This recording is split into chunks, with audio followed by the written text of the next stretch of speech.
जी, budget 2020-21 की खुसूसी transmission आप express news पर देख रहे हैं और हम बजट का डिटेल जो है वो पोस्टमार्टम कर रहे हैं और इसमें कोशिश करेंगे कि मजीद कुछ ऐसे इश्यूज पर बात करें जो इस बजट में सामने लाए गए थे। खास करके कुछ जिक्र करेंगे टैक्सेशन के हवाले से भी, इसके साथ साथ थोड़ा सा डिफेंस बजट के हवाले से भी बात करेंगे और एक्सपर्ट ओपिनियन भी लेना बहुत जरूरी है। तो हमारे साथ इस वक्त टेलीफोन लाइन पर साकिब शिरानी साहब मौजूद हैं, वेल नोन इकोनॉमिस्ट हैं। साकिब शिरानी साहब, बहुत शुक्रिया प्रोग्राम में ज्वाइन करने के लिए। शिरानी साहब, आज ही एक आर्टिकल भी मैंने आपका पढ़ा था कि मौजूदा जो सूरत हाल है कोरोना वायरस की वजह से, आपने कहा था कि ये जो बजट है ये एक मेयर अकाउंटिंग एक्सरसाइज नहीं होनी चाहिए, बल्कि जो भी नंबर्स आनी चाहिए एक रियलिज्म पे बेस होनी चाहिए और एक रिफॉर्म आइडिया होना चाहिए उसके अंदर।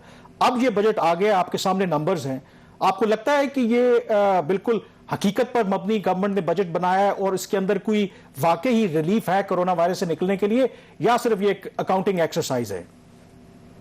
नहीं, अनफॉर्चुनेटली मेरा ख्याल है ये जो हमारा खदशा था वो ही दुरुस्त साबित हुआ। ये अकाउंटिंग एक्सरसाइज ही लग रही है, क्योंकि इसमें बहुत सारे जैसे आपको मालूम है बहुत सारे तजाद थे ऑब्जेक्टिव्स में। एक तरफ ग्रोथ की रिवाइवल थी, एक तरफ इंडस्ट्री को रिलीफ देना था और उनको और जॉब्स को प्रोटेक्ट करना था, एक तरफ डेट को मैनेज करना था और फिस्कल कंसोलिडेशन करनी थी। तो इनमें से एक क्लियर पाथ चूज करना था। मेरा ख्याल है जरूरत वक्त की जरूरत यही थी कि हम इंडस्ट्री को रिलीफ ज्यादा भरपूर तरीके से देते और जॉब्स को प्रोटेक्ट करते। मगर शेख साहब ने ये सारे अहदाफ अचीव करने की कोशिश की और इनमें एक इंटरनल कॉन्ट्रडिक्शन है और इंटरनल तजाद है। तो वो अनफॉर्चुनेटली उसका नतीजा यही हुआ कि बजट की जो है रेलिवेंस और उसकी रियलिज्म जो है वो मुतासिर हुई।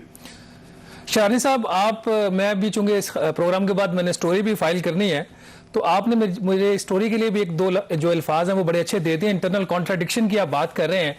अब अगर इंटरनल कॉन्ट्राडिक्शन जो है वो बजट में आ गई है, और ये ना सिर्फ अभी आई है, ये पिछले साल का भी जो शिरानी साहब बजट था, जब हमने 5,500 अरब का हदफ रखा और आपको हम सबको पता था ये 4,600 4,700 अरब से ज्यादा नहीं होगा, तो वही हुआ, कोरोना पे डाल दिया गया, लेकिन एक्चुअली जो है वो कलेक्शन होनी ही नहीं थी। अब भी 4,963 अरब रुपए का बजट, इंटरनल कॉन्ट्राडिक्शन, एक भी पार्टी को हम खुश नहीं कर सके, ना IMF को, ना इंडस्ट्रियलिस्ट को, और ना ही अवाम को रिलीफ दे सके। तो आपके ख्याल में इसके जो असरात हैं पूरे साल के दौरान क्या होंगे पाकिस्तान की इकोनॉमी के ऊपर और पाकिस्तान के बिजनेसेस के ऊपर?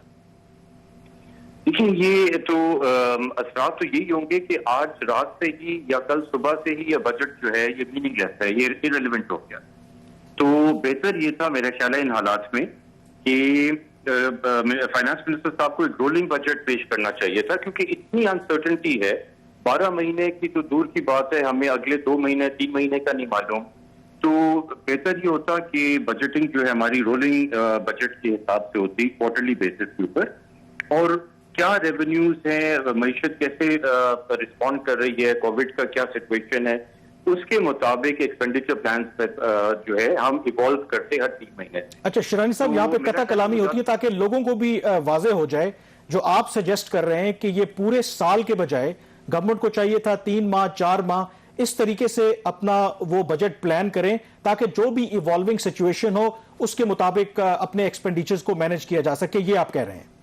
बिल्कुल। तो उसमें ये होता कि अगर हम लेट से समझते कि हमें अखराजात करने की जरूरत है कोविड के हवाले से, मगर हमें आइडिया नहीं कि एग्जैक्टली कौन से प्रोजेक्ट में या कहाँ लगना था, तो एक ब्लॉक एलोकेशन जिसको हम कहते हैं, एक ब्लॉक एलोकेशन की जा सकती थी कोविड-19 कंटिजेंसी या इसके नाम से, और वो एडजस्ट होती। अगर हमारे पास रेवेन्यूज आ रही होती तो उसके मुताबिक हम उसको खर्च करते, अगर रेवेन्यूज नहीं आ रही होती तो वो ऑब्वियसली हम उसको वैसे एडजस्ट करते। तो मेरा ख्याल है वो ज्यादा थोड़ा भरपूर अंदाज होता और ज्यादा रेलिवेंट रहता बजट ही। तो बजट है अनफॉर्चुनेटली इन हालात में, और मैं शेख साहब को ब्लेम नहीं करता हूँ, हालात तो आपको भी मालूम है, मुझे भी मालूम है, बहुत ही पेचीदा हालात हैं, बहुत ही अनसर्टेनिटी है, किसी को नहीं मालूम कि मईशत की क्या शरह नमू होगी इस साल, अफराद ज़र क्या होगा, एक्सेट्रा एक्सेट्रा। तो इन हालात में बजटिंग भी ऑब्वियसली काफी मुश्किल थी। अच्छा शरानी साहब, उसमें एक जो आपने अभी जिक्र किया ब्लॉक एलोकेशन की, एक 70 अरब रुपए की एलोकेशन पीएसडीपी के अंडर जो हमें ना वो नजर आती है कोविड-19 की। मेरा आपसे सवाल ये है कि हुकूमत ने अपनी तरफ से कोशिश की है कि जो आईएमएफ का स्टॉल्ड प्रोग्राम है उसको रिवाइव किया जाए, तो इन नंबर्स को मद्देनजर रखते हुए, इनकी रियलिटी को मद्देनजर रखते हुए, क्या आप समझते हैं कि अब आईएमएफ जल्द पाकिस्तान का जो लोन है उसके अप्रूवल के लिए बोर्ड मीटिंग कॉल कर लेगा, या अभी हमें मजीद कुछ करना पड़ेगा? मुझे मैं कह नहीं सकता, बट मेरा जो अपना मतलब अंदाजा है, गलत भी हो सकता है, मेरा अंदाजा है कि फिलहाल आईएमएफ वेट एंड सी करेगा अप्रोच, क्योंकि हमारी बजट में एक तो बजट पेश जो किया है वो उसकी और आईएमएफ की पोजीशन में भी काफी फासला है, और उस बजट के पीछे जो रियलिटी है खासतौर पर रेवेन्यू नंबर की, जिसकी पूरा बजट उसके ऑब्वियसली उसका दारोमदार उसके ऊपर होता है, रेवेन्यू नंबर के ऊपर, वो रेवेन्यू एक्चुअली क्या होगा वो भी उनको मालूम है। तो मेरा ख्याल अभी फिलहाल काफी फासला है बिटवीन हमारी पोजीशन में और आईएमएफ में। वो इन हालात में अगले 2-3 महीने में वेट एंड सी करेंगे कि कैसे सिचुएशन इवॉल्व होती है और फिर इसको आगे लेके चलेंगे। अच्छा शिरानी साहब, लेकिन एक चीज जहां पे ये भी जानना जरूरी है कि आईएमएफ का प्रोग्राम क्यों जरूरी है गवर्नमेंट के लिए। बहुत से लोग या कुछ लोग ये भी कहेंगे, शायद जिनको इतनी कॉम्प्लेक्सिटीज का नहीं पता, कि अगर आईएमएफ हमारे पे ऐसी शराइत नाफिज करता है जिसकी वजह से हमारी मईशत मजीद बैठ जाएगी, तो हम फिर आईएमएफ के प्रोग्राम में क्यों पीछे लगे हुए, हम बाहर निकल आए? क्या हमारे पास ऑप्शन है? नहीं, ये आपका बिल्कुल बहुत अच्छा अहम सवाल है, क्योंकि इन हालात में जब हमें हर साल तकरीबन 27 से 30 अरब डॉलर की या 20 से 25 अरब डॉलर की रिक्वायरमेंट है अपने एक्सटर्नल फाइनेंसिंग गैप को पूरा करने के लिए, जिसमें हमारी डेट की पेमेंट्स भी आ गई, इंपोर्ट पेमेंट्स भी आ गई, बाकी सारा वो आ गया। तो इन हालात में हमारे पास कोई चारा नहीं। अनफॉर्चुनेटली आईएमएफ का प्रोग्राम पूरा जो हमारी एक्सटर्नल अकाउंट की स्टेबिलिटी है उसका एंकर है। अगर आईएमएफ का प्रोग्राम ना हो तो जितनी भी हमारी बाकी प्रोग्राम और प्रोजेक्ट लेंडिंग है वर्ल्ड बैंक से, एडीबी से, या इवन बायलैटरल लेंडिंग है सऊदी अरेबिया वगैरह से, क्योंकि उन्होंने इसको मुंसलिक किया हुआ आईएमएफ प्रोग्राम से। बहुत शुक्रिया शरानी साहब, आपका ये बहुत शुक्रिया, आपने अपना जो कीमती व्यू आपने हमें दिए। कामरान, ये जो इसमें इंपॉर्टेंट बात शरानी साहब ने की वो ये है कि हमें इस साल 29 बिलियन डॉलर जो बात करें एक्सटर्नल फाइनेंसिंग की, कि हम आईएमएफ के बगैर क्यों नहीं जिंदा रह सकते वक्ती तौर पर, वो ये है कि 29 अरब डॉलर पाकिस्तान को चाहिए एक्सटर्नल फाइनेंसिंग रिक्वायरमेंट्स के लिए। कुछ उसमें पैसा आ रहा होता है मुख्तलिफ ज़राए से, और कुछ गैप रह जाता है जो फिर आईएमएफ, वर्ल्ड बैंक, एडीबी वगैरह से हम पूरा करने की कोशिश करते हैं। आपके पास कुछ दादो शुमारा, मेरा ख्याल डिफेंस के हवाले से भी आप कुछ नंबर्स का तज़किरा करना चाह रहे थे। जी बिल्कुल, क्योंकि अगेन जो ज़ाहिर है कि हमारे जो दिफा के अखराजात हैं, जब ज़ाहिर है कि आपका बजट और जो इकनॉमिक प्रॉब्लम्स हैं उसकी वजह से बहुत से जो आपके कॉम्प्रोमाइज़ होना पड़ते हैं, तो जो बजट में इस वक्त जो मुख्तस किए गए हैं इस साल वो 1289 अरब रुपए रखे गए हैं इस साल, जो पिछले साल के मुकाबले में पिछले साल थे 1152 अरब रुपए, और जो रिवाइज जो कलेक्शन थी, जो रिवाइज उस पर जो खर्च हुए वो 1227 अरब थे। अब इसके अंदर ज़ाहिर है कि जो डिफेंस बजट है हमारे यहाँ हमेशा एक डिबेट रहती है। वजह उसकी ये है कि हम एक तरक्की पजीर मुल्क हैं, हमारे जो रिसोर्सेज कम हैं, तो लेकिन हालात में आजकल हम रह रहे हैं, आपकी भारत के साथ जिस तरीके के हमारे ताल्लुकात इस वक्त कशीदगी है, फरवरी 2019 में ऑलमोस्ट जंग होते होते रह गई, और अभी भी जिस तरीके की भारतीय सरकार है वहां पर, तो हालात का कुछ पता नहीं चल सकता। जो इसके अंदर जो इंपॉर्टेंट चीज है कि जब हम कंपैरिजन करते हैं, शायद कुछ लोगों को कंपैरिजन ये ठीक लगे भी नहीं, बाकी खित्ते के ममालिक में अगर आप देखें क्विकली, अगर हम एक नजर दौड़ाएं, तो जो पर एनम यानी कि सालाना एक सिपाही पर या सोल्जर पर मसलन अमेरिका में कितना खर्चा आता है, वो आता है $4,25,000। सऊदी अरब की बात करें तो $3,60,000। चीन खर्च करता है $70,000 पर सोल्जर पर एनम। तुर्की की बात करें तो $37,000 वो खर्च करता है। इंडिया जो है ज़ाहिर है जो हमारा राइवल भी है, $18,000 पर एनम, और जो पाकिस्तान खर्चा करता है वो कहते हैं जी $9,000 पर ईयर। लेकिन इसके अंदर ज़ाहिर है कैच ये है कि अगर पाकिस्तान के अलावा दूसरे ममालिक हम देखें, अमेरिका दुनिया की सबसे पहली नंबर 1 मईशत है, चीन दूसरे नंबर पर है, सऊदी अरब, टर्की और इवन के इंडिया भी बड़ी मईशत है। तो हमारी मईशत और इवन पर कैपिटा इनकम अगर वो कंपैरिजन करें तो वो भी कहीं से नहीं बनता। लेकिन दिफाई बजट हमारी ज़रूरत है, वो इसलिए कि जिस तरीके के चैलेंजेस हमें एक्सटर्नल दरपेश हैं तो हमें ज़रूरियात वो पूरी करनी पड़ती हैं। और अगेन जब ब्रेक पे जाएंगे तो ब्रेक के बाद वापस आएंगे तो टैक्सेशन के मामले में बात करेंगे, क्योंकि इसका मामला अगर आपकी टैक्स कलेक्शन अच्छी होगी तो शायद ये जो बजट डिफेंस बजट की बात करते हैं वो डिबेट भी शायद बहुत पीछे रह जाए, क्योंकि हमारे रिसोर्सेज इतने होते नहीं हैं, इसी वजह से इन मामलात पर फिर डिबेट होती है। ब्रेक के बाद इस पर बात करेंगे। जी, ब्रेक के बाद एक दफा फिर आपको खुशामदीद कहते हैं। बजट की जब बात करें तो सबसे अहम पहलू पाकिस्तान के तमाम मसाइल का हल और तमाम मसाइल की जड़ वो है टैक्सेशन।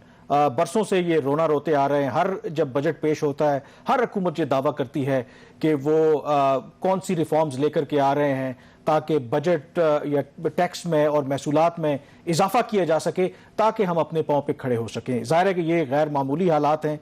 और जो कल भी अगर हफीज़ शेख साहब को आपने सुना होगा कि उन्होंने 4,950 अरब रुपए का जो टारगेट रखा अगले साल के लिए, लेकिन साथ ये भी कहा कि ये एस्पिरेशनल है। और मतलब ये है कि उन्होंने पहले ही शायद थोड़ा हमें ये बता दिया है कि अगर ये टारगेट अचीव ना हो तो आपने गिला नहीं करना, क्योंकि हालात कुछ ऐसे हैं। तो शहबाज, कितना इंपॉर्टेंट नंबर है? मेरे ख्याल में शायद लोगों को इतना समझ ना आता हो। अगर ये टैक्स कलेक्शन वाला मामला हम हल कर लेते, हमारे आज महसूलात ये मेरे ख्याल में 3900 अरब पे फंसे हुए हैं, अगर 6000, 7000, 8000 होते तो शायद हम वाकई में जो एशियन टाइगर होते। तो ये हम क्यों फंसे हुए हैं? हर गवर्नमेंट कोशिश करती है, चलें अब तो कोरोना आ गया, तो क्या नंबर्स क्या है आपके पास? इसकी अहमियत आप इस बात से लगा सकते हैं। नाज़रीन, हम कुछ एक्सक्लूसिव डिटेल्स आपके सामने रख रहे हैं कि पाकिस्तान के किस इदारे ने कितना बजट मांगा, उसको वजारत खजाना ने पहले कितना बजट देने का वादा किया, उसकी बजट सीलिंग जारी होगी और आज बजट के अंदर उसका क्या उसको बजट मिला जब बजट अनाउंस होता है। ये नंबर इसलिए आया, मैं आपको सारा कॉन्टेक्स्ट समझ आ जाएगा कि जब IMF ने पाकिस्तान को कहा कि 5100 अरब रुपए का आप टैक्स इकट्ठा करो, तो हमने कहा हम नहीं कर सकते। हमारे उनके साथ मुज़ाकरा जारी रहे और 4963 के ऊपर हमारा उनके साथ एक एग्रीमेंट होता है। अब वो भी पता नहीं है कि इसके ऊपर IMF एग्री है या नहीं, लेकिन ये नंबर जो है ये बजट में अनाउंस हुआ है। कामरान, सिविल एडमिनिस्ट्रेशन के लिए जो रिक्वायरमेंट थी पाकिस्तान फेडरल गवर्नमेंट की इस साल वो 654 अरब रुपए की थी। जो वजारत खजाना ने सीलिंग जारी की वो 501 अरब रुपए की थी, लेकिन अपनी ही सीलिंग के बिल्कुल बरअक्स आज जो उनको बजट दिया गया 476 अरब रुपए का दिया गया। इसी तरह पाकिस्तान के दिफा के लिए जो अफवाज पाकिस्तान ने बजट मांगा था वफाकी हुकूमत से वो 1493 अरब रुपया था। वजारत खजाना एक स्टेज के ऊपर आके एग्री करती है 1340 अरब रुपया देने को, लेकिन आज जो दफा का बजट दिया जाता है वो 1290 अरब रुपया, 51 अरब रुपया ये उससे भी कम है जो वफाकी हुकूमत ने खुद इंडिकेटिव बजट सीलिंग जारी की थी। सब्सिडीज के लिए 485 अरब रुपए की रिक्वायरमेंट्स आती हैं। वफाकी हुकूमत 279 बिलियन की सीलिंग जारी करती है, लेकिन आज जो सब्सिडीज अनाउंस होती हैं नाजरीन वो 209 अरब रुपए की। इसी तरह पेंशन के लिए डिमांड 501 अरब की, 489 अरब की सीलिंग जारी होती है और 470 अरब रुपए का बजट दिया जाता है। इसका मतलब यह है कि पेंशन अंडर फंडेड है, यहां से बजट एक्सीड कर सकता है। अब ये दूसरी वजह यह भी हो सकती है कि यहां पे हो सकता जो पेंशन हुकूमत ने बढ़ानी थी वो ना बढ़ाने का फैसला किया तो 470 अरब रुपए हुआ। टैक्सेशन कितनी पाकिस्तान के लिए अहम है और क्या FBR के जो नंबर्स हैं वो वाकई सही है या नहीं, इस मामले में वन ऑफ द बेस्ट जो एक्सपर्ट पाकिस्तान में माने जाते हैं टैक्सेशन के मामले वो अशफाक तोला साहब हैं, हमारे टेलीफोन लाइन पे ज्वाइन कर चुके हैं। अशफाक साहब, welcome to the show. FBR का नंबर 4963 अरब रुपए।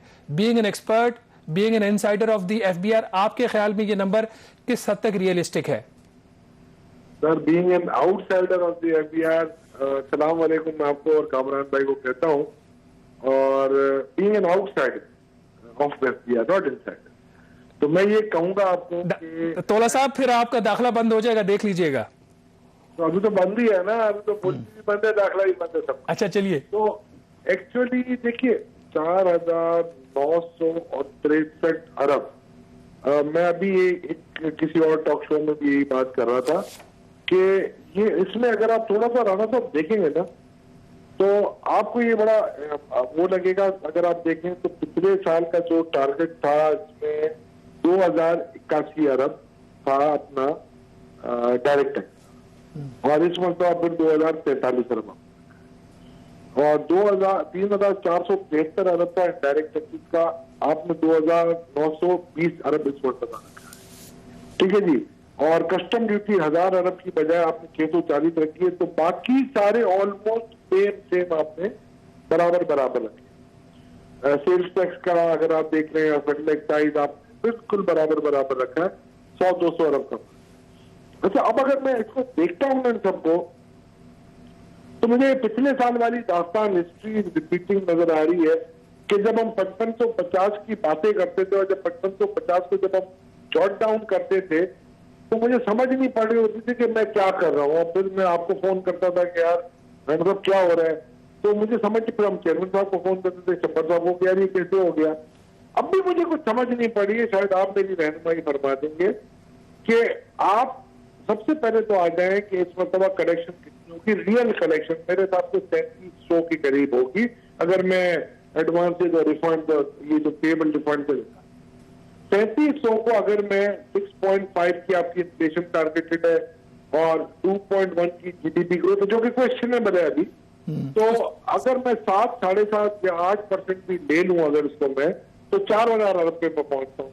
अच्छा, तो फिर तोला साहब ये बड़ा इंपॉर्टेंट आप पॉइंट रेज कर रहे हैं। अब मेरा जो आप बात कर रहे हैं कि ये जो गवर्नमेंट ने अभी भी टारगेट रखा है पिछले साल की तरह अनरियलिस्टिक है। अब तो हालात और भी खराब है कोरोना की वजह से, तो ये आप ही हमें समझाएं ना कि अगर फर्ज करें कि 4,950 अरब रुपए के बजाय अगर वो रियलिस्टिक टारगेट रख लेते, 4,000 अरब रुपए रख लेते, तो मैंने और शहबाज ने या आपने या किसी और ने तो गवर्नमेंट को क्या कर लेना था। मतलब कम से कम ये तो होता ना कि ये गवर्नमेंट रियलिस्टिक है, मतलब सही टारगेट रख रही है। आपकी नजर में क्या वजह है? क्या IMF की डर की वजह से हम ये करते हैं काम? डर तो हम किसी से भी नहीं डरते, अल्लाह का शुक्र है, मगर मसला ये है कि IMF अपना प्रोग्राम खत्म कर, तो IMF अपना प्रोग्राम खत्म कर देता, तो हमारे पास हमें ये है कि IMF के अलावा Asian development bank, world bank और बाकी जितने भी दरवाजे, इस्लामिक डेवलपमेंट बैंक, ये सारे दरवाजे आपके बंद हो जाते। और जब ये दरवाजे बंद हो जाते हैं तो आपको अल्टरनेट फाइनेंसिंग देनी पड़ती।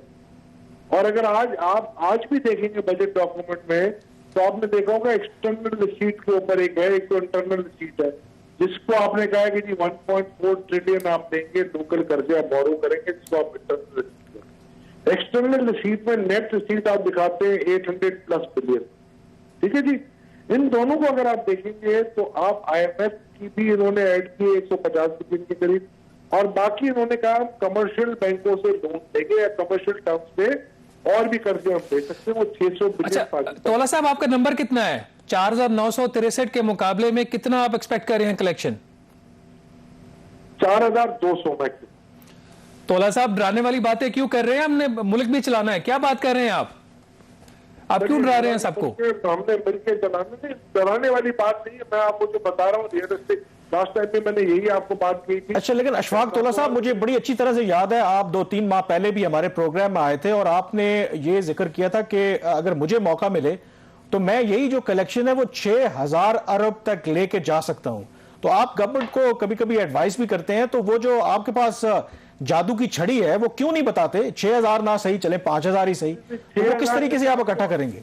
अब अगर आप मुझे आप भी कहेंगे ना, तो 4,500 से ऊपर या 600 से ऊपर मैं भी इन हालात में, बिकॉज के जहां मेरे पास कोरोना की अनसर्टेनिटी है। अच्छा। मुझे नहीं पता ये कोविड की जो असल रियल पिक्चर कब तक खत्म होगी। हाँ, अगर ये हम लॉकडाउन कर देते तो शायद मेरा ख्याल है ये कलेक्शन 4200 से 4500 तक पहुंच चुकी होती, और शायद मेरा ख्याल है आज आपकी जीडीपी का जो है ना शरह नमो, ये 2 तक आप पहुंच सकते थे अगले साल। चले तोला साहब, आप हमारे साथ लाइन पे ही रहिएगा। अब यहाँ पे हमें एक छोटी सी ब्रेक लेनी है, एक के बाद जब वापस आएगी तो हम डिस्कस करेंगे इंडिविजुअल टैक्स जो मेजर्स हैं हुकूमत ने आज प्रपोज किए हैं। स्टे विद अस।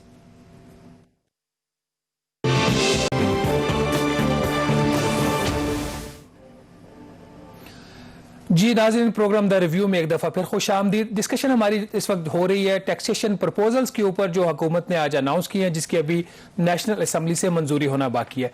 एक जो इस वक्त अहम डिबेट हो रही है वो ये है कि हुकूमत ने नए टैक्स मेजर्स कितने अरब रुपए के लिए, हुकूमत की तरफ से जो दावा किया गया है कि उसने कोई 49.5 अरब रुपए की रिलीफ दी है, जबकि जो हमारी इतलात हैं तकरीबन 200 अरब रुपए के कुछ इजाफी टैक्सेस लगाए गए हैं। तोला साहब आपकी क्या इन्फॉर्मेशन है? आपने अच्छा तोला साहब अभी हम थोड़ी देर में ज्वाइन कर रहे हैं, तो मेरे ख्याल लाइन में कुछ प्रॉब्लम है। मेरे पास जो कामरान इस वक्त इन्फॉर्मेशन है, हुकूमत ने कुछ बड़े बड़े टैक्सेशन मेजर्स लिए हैं, वो उसमें कुछ ऐसे मेजर्स हैं जिसको लेने की ज़रूरत भी है। ख़ास तौर पर जो पाकिस्तान के अंदर गैर मुल्की कंपनियां काम करती हैं, उनके ऊपर वो पहले पाकिस्तान के टैक्स रिजीम में नहीं थी, उनके ऊपर कुछ नए टैक्सेस इन्होंने इंट्रोड्यूस करवाए। इससे इनको तकरीबन कुछ 26 अरब रुपए का इजाफी रेवेन्यू मिलेगा। एक और बहुत बड़ा मेजर, दो बल्कि, जो कुछ बिजनेसेस हैं उनको अलाउंसेस मिलते हैं डेप्रिसिएशन के ऊपर, वो जो असासे हैं उसके ऊपर उनको पहले अलाउंसेस मिलते थे, वो भी हुकूमत ने अब वो या विड्रॉ कर लिए या उसको रैशनलाइज कर दिया, तो उससे भी तकरीबन इनको 24-25 अरब रुपए का रेवेन्यू मिलेगा। तोला साहब हमें दोबारा लाइन पे ज्वाइन कर चुके हैं। तोला साहब, आपको अगर मेरी आवाज आ रही हो, आपके ख्याल में जो आज हुकूमत ने टैक्सेशन मेजर्स लिए हैं, इनकी वैल्यू क्या है? कितने अरब रुपए इजाफी टैक्सेस लगाए गए हैं?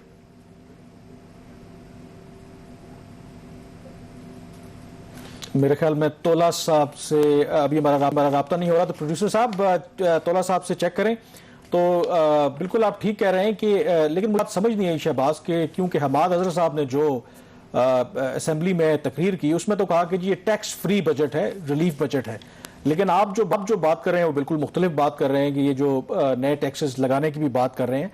तो ये तजाद क्यों है? मतलब कौन ठीक है इस हवाले से? मतलब अगर नए टैक्सेस लगाए हैं तो फिर इसको गवर्नमेंट टैक्स फ्री बजट क्यों कहती है? देखिए, यही सारी बात है। अभी हम प्रोग्राम में पहले भी डिस्कस कर रहे थे कि इस्लामाबाद कैपिटल टेरिटरी के अंदर, नाज़रीन, वहां पे भी नए टैक्सेस लगे हैं, और इसमें जो टैक्सेस लगाए गए हैं उसकी नोयत कुछ इस तरह की है कि अगर आपका जो घर है वो 2 कनाल से 4 कनाल तक का है, तो उसके ऊपर 1 लाख रुपया फी कनाल जो है वो नया टैक्स लगाया गया है। अगर घर 4 कनाल से बड़ा, 5 कनाल से बड़ा है, तो जो टैक्स की उसकी जो टैक्स की शरह है वो 2 लाख रुपए फी कनाल है। ये इस्लामाबाद कैपिटल टेरिटरी की हद तक है। उसकी बुनियादी वजह यह है कि आईनी तौर पर जो वफाकी हुकूमत है, इमूवेबल जो एसेट्स होते हैं, जो ज़मीन होती है, जायदाद होती है, उसके ऊपर टैक्स नहीं लगा सकती जो सूबों की हदूद में आते हैं। ICT इस्लामाबाद कैपिटल टेरिटरी वफाकी हुकूमत की जुरिस्डिक्शन में आता है, तो इसलिए यहाँ पे टैक्सेशन हुई है। इसमें मुझे एक सवाल मैं आपसे जरूर करूंगा, थोड़ी सी कंफ्यूजन भी है। तो फिर ये कैपिटल डेवलपमेंट जो अथॉरिटी है वो भी तो यही काम करती है, ये उनका डोमेन नहीं है ये टैक्स लगाना? कामरान साहब, वो मुख्तलिफ किस्म के दूसरे टैक्सेस होते हैं। ये वाला जो है ये आमदन के ऊपर, आप ये कह रहे हैं कि वफाकी हुकूमत भी लगा सकती है? ये वेल्थ टैक्स है, ये वेल्थ टैक्स है जो लगाया गया है। इसके ऊपर हम बात कर लेते हैं, लेकिन इस पे जो FBR का ये मौक़िफ़ है कि ये टैक्स हम कलेक्ट नहीं करेंगे, इसको वजारत दाखिला करेगी या वजारत खजाना करेगी। वजारत दाखिला करे, वजारत खजाना करे या FBR करे, जाना इस्लामाबाद की लोगों की जेब से जाना और कौमी खजाने में जाना है। तोला साहब, आपको हमारी आवाज आ रही है इस वक्त? बराए मेहरबानी इंतजार फरमाइए। लगता है कि तोला मेरा ख्याल तोला साहब को फिर आवाज नहीं आ रही। तोला साहब, लगता है कि आपको FBR से कोई कॉल आ गई है और आप जवाब नहीं दे रहे। अच्छा, इसी तरह इसी चीज को अचीव नहीं हुआ तो लगता है कि उनको फोन आ गया कि आप कैसी बातें कर रहे हैं, अभी तो बजट पेश नहीं हुए। अच्छा, ये एक और इसके आगे जो हमारे पास कुछ इन्फॉर्मेशन है, ये नाजरीन आपको ये चीज फाइनेंस बिल में मिल जाएगी, सफा नंबर 200 और 201, आप उस पर जाके ये देख सकते हैं। फाइनेंस बिल FBR की वेबसाइट के ऊपर पड़ा हुआ है। जो फार्म हाउसेज है, पहले जो मैंने आपको रेट्स बताए थे वो थे रिहायशी घरों के, अगर वो 2 कनाल से ज्यादा है तो उसके ऊपर 1 लाख रुपए से 2 लाख रुपए फी कनाल हुकूमत ने नया टैक्स लगाया है।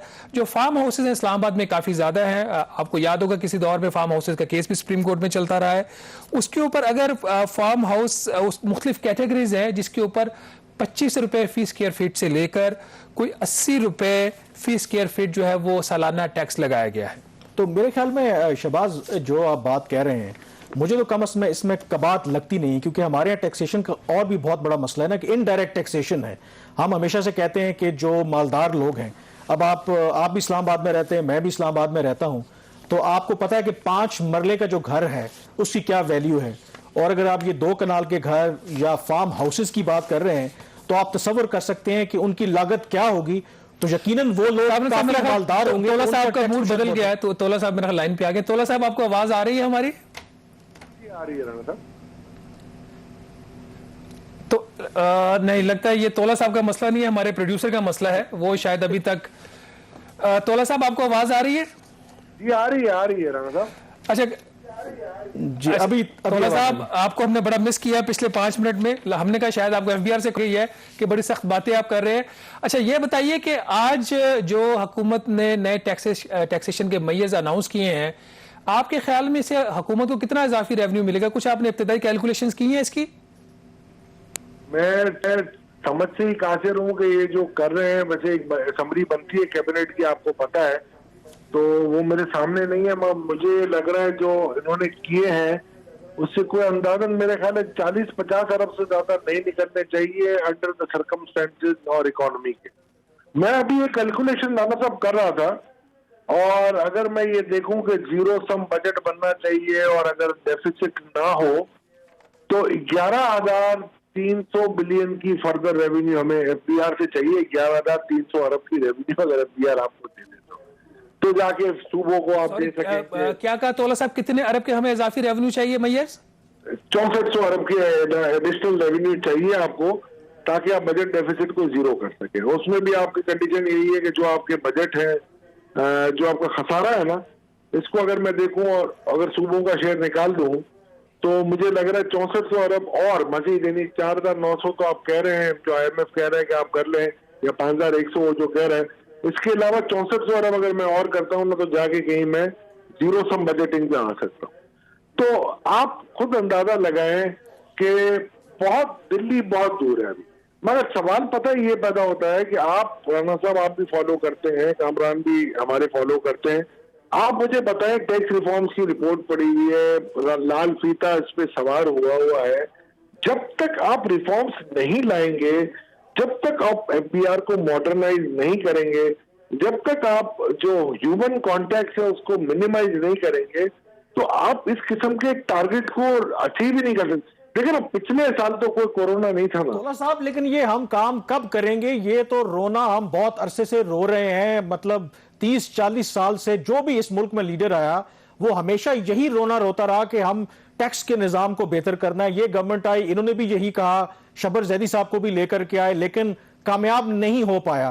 फिर ये प्रपोजल भी चलते रहे कि जो एफबीआर नाम जो है, शायद ये नाम ही बुरा है, इसको खत्म करके एक नया इदारा बनाते हैं। तो आपको लगता है कि टाइम आ गया है कि ये एफबीआर को खत्म करें, एक कोई नया इदारा खड़ा करें, ताकि जिन रिफॉर्म्स की आप बात कर रहे हैं, हम जब अगले साल बजट पे बैठ के बात कर रहे हो तो यही दोबारा बात ना कर रहे हो हम? कामरान भाई, बात माइंडसेट की होती है, नाम बदलने की नहीं होती है। और माइंडसेट ये जब आपका हो कि हमने एक टैक्स रिफॉर्म्स कमीशन को, या जो कंट्री के एक्सपर्ट बैठे हुए हैं या वर्ल्ड बैंक की टीम आई है, उनको नहीं मानना और हम अकले कुल हैं, तो उस माइंडसेट के साथ आप जो भी काम करवा ले, मेरा ख्याल है उसके नतीजे यही आए। नाम बदलने से कुछ नहीं होगा, माइंडसेट को बदलना है। आप मिसाल ले लें टर्की की, आपके पास एक साहब, हम एफबीआर को एक हद तक जो है वो इल्जाम दे सकते हैं। Let me be devil's advocate. जो कुछ सीरियस प्रपोजल्स थे जो FBR prime minister of Pakistan के पास लेके गया कि ये वाले आप टैक्सेशन मेजर्स लीजिए तो उससे आपको बड़ा एक लॉन्ग टर्म और सस्टेनेबल रेवेन्यू आएगा, वो तो प्राइम मिनिस्टर ऑफ पाकिस्तान ने शूट डाउन कर दिए। वो अगर जब ये सूरत हाल होगी और उसके बदले में जिस तरह के प्रपोजल्स हो रहे हैं, वो IMF ने भी वेट किए हैं। 2 प्रपोजल आपके सामने रखता हूं, उसके ऊपर आपकी राय चाहिए कि उनकी क्वालिटी कैसे है। कि एक जो बिजनेस कम्युनिटी को एक मिलता है डेप्रिसिएशन अलाउंस, पहले उसको पूरे साल का मिलता था, अब उसको हाफ ईयरली कर दिया गया, उसका गालबन 16 अरब रुपए इनको रेवेन्यू मिलेगा वहां से। और इसी तरह फिर एक और था जो डेप्रिसिएशन इनको पहले मिलती थी नॉर्मल, उसके रेट्स जो थे उसको रैशनलाइज किया गया है, तो वहां से भी इनको 11-12 अरब रुपए का रेवेन्यू मिलेगा। तो ये क्वालिटी मेजर्स हैं, इन हालात में ये मेजर्स ठीक हैं या ये कोई इन्होंने हुकूमत ने कोई ज्यादती की है बिजनेसमैन के साथ? राना साहब, आप माशाल्लाह समझदार आदमी है, मुझे ये बताएं कि कितनी फीसद कंपनियां हैं जो मिनिमम टर्नओवर टैक्स, उस केस में कहां पर आपका कौन सा डेप्रिसिएशन? एक्चुअली मैंने इनको एक प्रपोजल दिया था, मैंने कहा आप लिस्टेड कंपनीज के लिए मिनिमम टैक्स खत्म कर दो और उनको अल्टरनेट कॉर्पोरेट टैक्स पे ले जाओ, और यही वाली कि आप डेप्रिसिएशन कम कर दो, ताकि आपका जो प्रॉफिटेबिलिटी का कंपैरिजन हो उनके लिए, तो आपके लिए बेहतर हो जाएगा। तो मेरा ख्याल है उन्होंने आधा काम पिक कर लिया, आधा काम छोड़ दिया। अब अगर आपको कैपिटल फॉर्मेशन करनी है, ग्रोथ लानी है, तो आपको एक स्ट्रक्चर्ड सेक्टर ले आना पड़ेगा जो लिस्टेड कंपनीज में आएगा आपको। आप उसको इग्नोर किए जा रहे हैं और आप अपनी सिर्फ रेवेन्यू मेजर्स को लेके चल रहे। तो ये माइंडसेट के साथ आप कोई भी प्रोपोजल लेके जाएंगे, उसके इम्पैक्ट तो शायद इस साल में हो जाएंगे, मगर at the end of the day वो डेड वेट लॉस बन जाएगा आपकी मईशत के लिए, और जो पास्ट में हो चुके हैं ऐसे कई। बहुत शुक्रिया अशफाक तोला साहब। यह ऐसा बड़ा इशू है, आई एम श्योर कि जब हम दोबारा आपसे इस इशू पे बात करेंगे तो हमारी डिबेट यहीं पे ही आके रुकेगी कि रिफॉर्म्स होनी चाहिए, रिफॉर्म्स कब होंगी, ये मैं भी, आप भी, और जो पूरी पाकिस्तान की आवाम है वो भी इंतजार कर रही है। ब्रेक पे जाएंगे और ब्रेक के बाद जो हमारी बजट की ये स्पेशल ट्रांसमिशन है उसको कंक्लूड करेंगे। सो स्टे विद अस।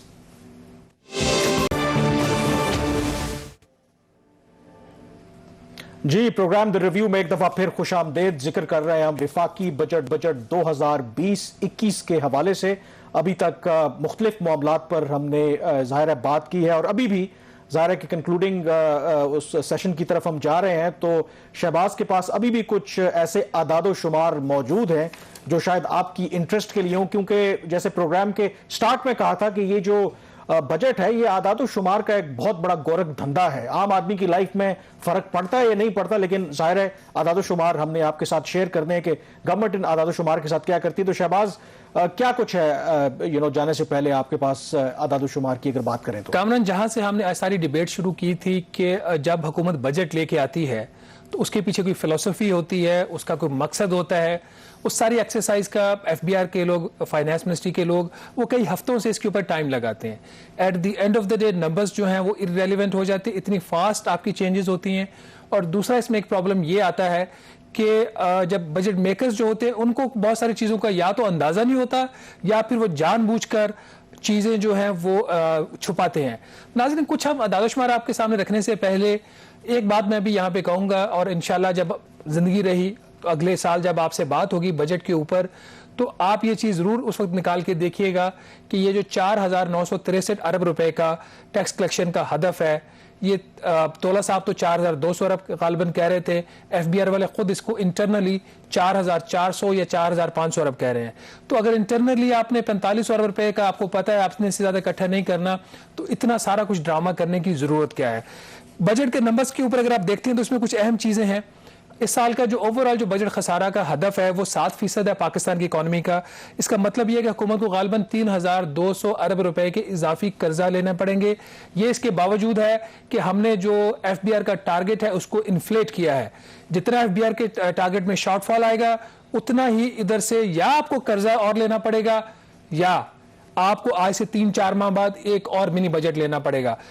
याद रहे कि फरवरी 2020 में आईएमएफ की यह शर्त थी कि आप मिनी बजट लेके आए। हुकूमत ने कहा मिनी बजट नहीं लेके आएंगे 200 अरब रुपए का। वो दिन गया और आज का दिन गया। पाकिस्तान और आईएमएफ का प्रोग्राम जो है वो एक जगह पे जाके रुक गया है। ये सारी चीजें आपके सामने है। एक और बहुत बड़ा हदफ जिसके इर्द गिर्द सारा आईएमएफ का प्रोग्राम जो है वो घूमता है, वो प्राइमरी बजट डेफिसिट होता है। प्राइमरी बजट डेफिसिट ये है कि आप कर्जों के ऊपर सूद की अदायगी, जिसका तखमीना तकरीबन अभी हुकूमत ने को लगाया 2,000 गालिबन 900 अरब रुपए के करीब। उसके बाद आप जितना खसारा कर सकते हैं वो नंबर है सिर्फ 249 अरब रुपए। ये आईएमएफ की कंडीशन है। या आईएमएफ इसके ऊपर रिलैक्सेशन आपको देगी या आपको कहीं और जगह खर्चों के ऊपर कटौती करना पड़ेगी, जो कि आपका पब्लिक सेक्टर डेवलपमेंट प्रोग्राम भी हो सकता है, या नाजरीन फिर आपसे चंद माह बाद आपको एक और मिनी बजट की तैयारी करते हुए हुकूमत नजर आएगी। अच्छा, ये तो बात अगेन आप जो आदादो शुमार की बात कर रहे हैं, आई एम श्योर कि मेरे लिए जो इसमें जो लार्जर क्वेश्चन है कि जाहिर है कि ये जब बजट पाया तकमील तक 2020-21 का पहुंचेगा तो तहरीक इंसाफ की हुकूमत को 3 साल मुकम्मल हो जाएंगे। इनके अपने एस्टिमेट्स बताते हैं कि हमारी इकॉनमी ग्रो करेगी 2.1%, लेकिन वर्ल्ड बैंक इस बात से इत्तेफाक नहीं करता। उनका ख्याल है कि हमारी ग्रोथ मनफी होगी। अब जो सबसे बड़ा सवाल है कि ये हुकूमत इमरान खान साहब के 1 करोड़ नौकरियां उन्होंने देनी थी, 50 लाख घर बनाने थे, और अगर मुसलसल 2 साल आपकी जो जीडीपी ग्रोथ है अगर वो मनफी रहेगी तो नई नौकरियां क्या, जो नौकरियां मौजूद हैं मेरे ख्याल में वो भी खतरे में पड़ जाएंगी। तो ये जो लार्जर क्वेश्चन है कि ये जो इमरान खान साहब ने वादा किया था, जाहिर है कि कुछ जो ख्वाजा आसिफ साहब ने भी कहा कि तमाम मामलात को कोरोना के चक्कर में डालना शायद थोड़ा सा फेयर नहीं है, क्योंकि कोरोना तो आया ना मार्च में। और दूसरी जो बात है कि लॉकडाउन के बाद अभी वज़ीर-ए-आज़म इमरान खान का एक नुक्ता नज़र है कि पाकिस्तान जैसा मुल्क लॉकडाउन का मुतहम्मिल नहीं हो सकता, तो कमोबेश जो मईशत है वो बेशक उसका पहिया स्लो ही चल रहा हो, कम से कम दोबारा चल पड़ा है, मार्केटें आपको खुली नजर आती हैं, जो बिजनेस एक्टिविटी है वो खुली नजर आती है, बेशक उस तरह से ना हो। तो आपके ख्याल में अब जो तहरीक इंसाफ के लोग हैं जो इस वक्त हमें देख रहे हैं, क्या उनके पास कोई उम्मीद की किरण है कि मौजूदा हालात में वो फिर भी कि कुछ ऐसा करिश्मा हो कि आखिरी 3 सालों में या 2 सालों में ये हुकूमत ऐसा करे कि जो उनके जितने ख्वाब थे कम से कम पूरे ना हो तो उनके करीब कम से कम पहुंच जाए? आपको क्या लगता है शहबाज? कामरान, बात यह है कि हम किसी भी जो सियासी वर्कर्स होते हैं, जो उनकी बड़ी क्लोज एफिलिएशंस होती हैं, हम किसी की उम्मीदों पे हरगिज़ हमारा उसके ऊपर कोई पानी फेरना मकसद नहीं है। हमारी कोशिश है कि हम आपके सामने जो रियलिस्टिक पिक्चर जो हम समझते हैं अपने तजर्बे की रोशनी में, जो बजट के डॉक्यूमेंट्स हमारे सामने उसमें आपके सामने रख दी है, उम्मीद का जो दामन है वो हाथ से नहीं छोड़ना चाहिए। पूरी उम्मीद है कि हम हुकूमत जो है अपनी चीज़ों जो है वो रियलिस्टिक बनाने की कोशिश करेगी। अभी ये बजट पेश हुआ है, बजट ये पास नहीं हुआ, हुकूमत के पास टाइम है, हम भी इसके ऊपर अपनी डिस्कशन जो है वो जारी रखेंगे आने वाले दिनों में। इसके साथ ही नाज़रीन, मुझे और कामरान यूसुफ को कल तक के लिए इजाज़त दीजिएगा। अल्लाह हाफिज़।